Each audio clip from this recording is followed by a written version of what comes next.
You have strayed from your path for most of your life, perhaps all of it, not because you never sensed it, not because there was no sign, but because sensing a path and walking it are two very different things.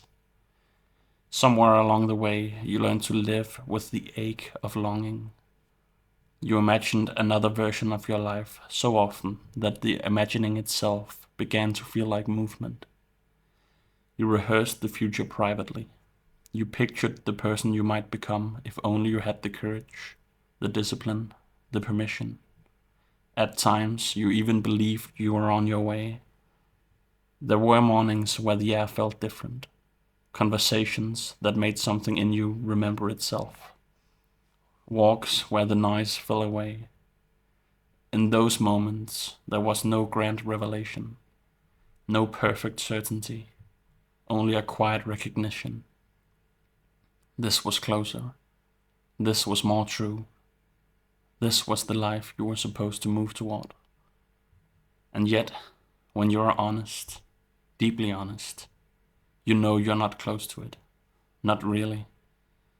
You may have built a life that looks acceptable from the outside.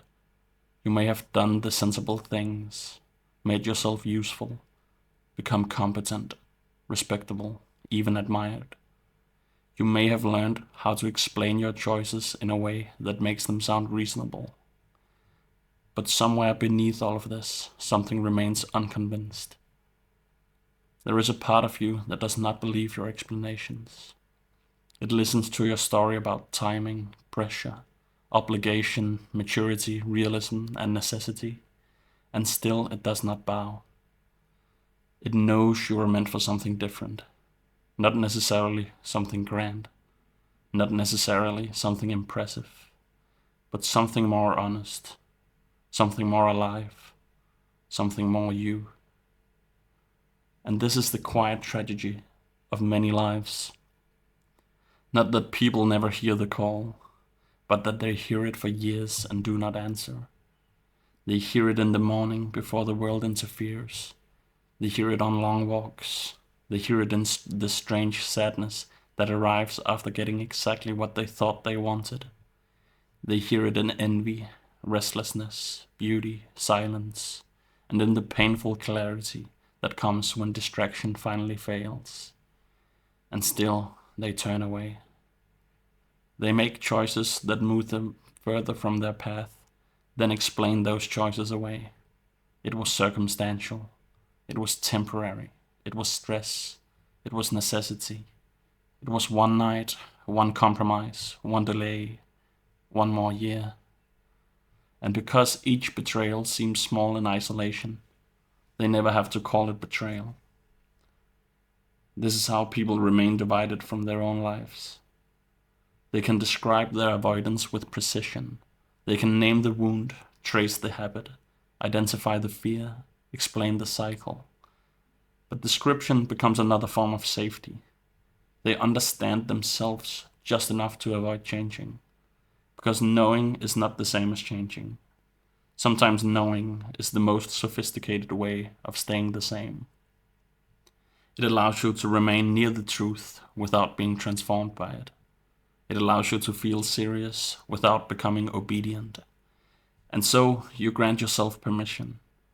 Permission to keep repeating the same mistakes while maintaining the private belief that deep down you are different from the life you are living. You tell yourself your real self is still intact somewhere, untouched, waiting, preserved, as if the self can remain separate from the choices made every day, as if a life can be postponed without being shaped by postponement. But then there are brighter moments, the moments where you seem to move toward the life you want. You begin again, you become disciplined for a week, you write the plan, you make the promise, you tell the truth, you wake early, you stop drinking, you leave the wrong room, and you start the work. For a little while, you remember yourself. You think, maybe this is it. Maybe I'm finally becoming the person I've always sensed I could be.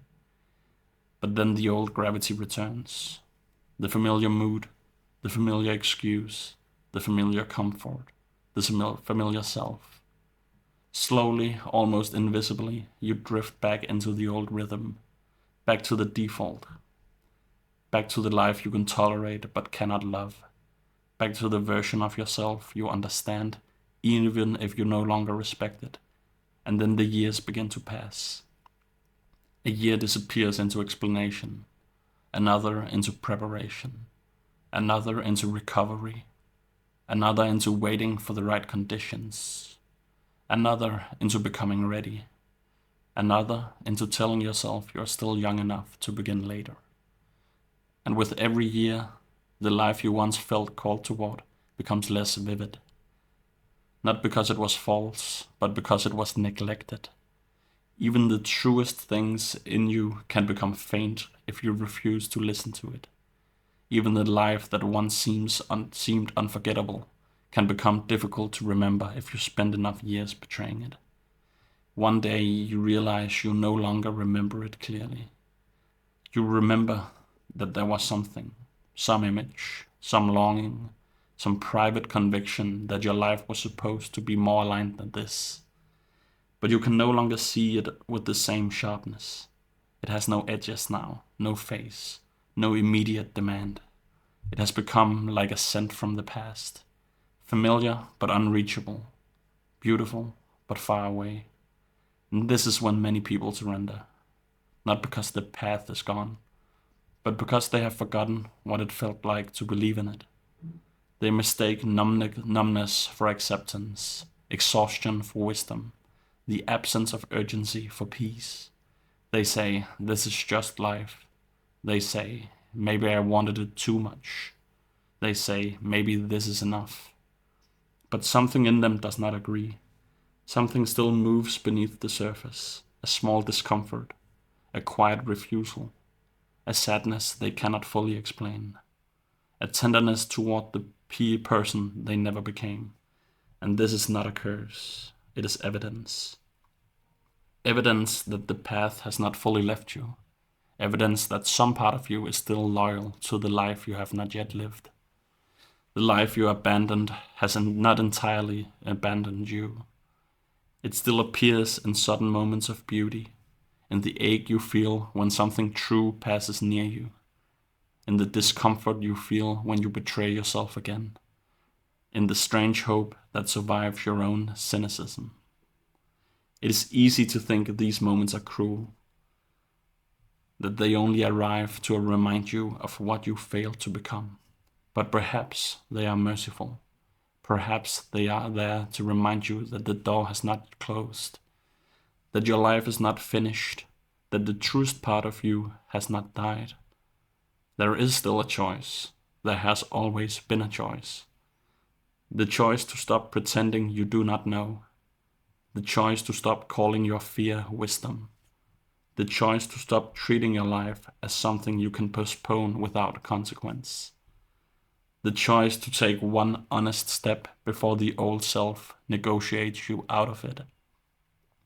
Because the whisper will not force you. It never has. It will not shout over your distractions. It will not compete with your excuses. It will not drag you into the life you say you want.